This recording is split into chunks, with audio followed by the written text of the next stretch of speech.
તળાજામાં વિકાસના કામોને લઈને પૂર્વ નગરસેવકે કોન્ટ્રાક્ટરોને લીધા અડ્યા।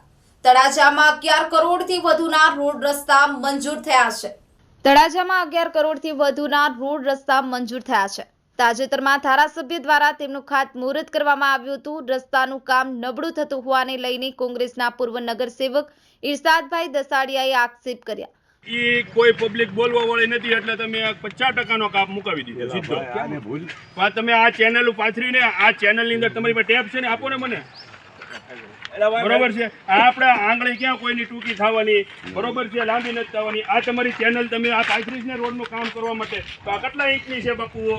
2 ઇંચની છે। આ સાઈડ 2 ઇંચની છે, આ સાઈડ કેટલા ઇંચની છે?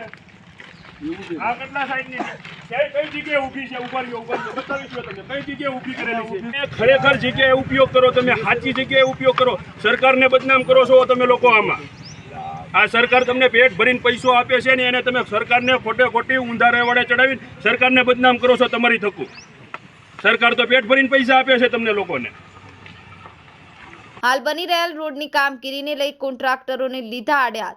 તળાજામાં ગુરકી દરવાજા પાસે થઈ રહેલ કામ અટકાવવામાં આવ્યું। પૂર્વ નગરસેવકનો વિડીયો સોશિયલ મીડિયા પર વાયરલ થયા। સંવાદદાતા અલ્પેશ ડાભી, ન્યૂઝ 9 ગુજરાતી, તળાજા।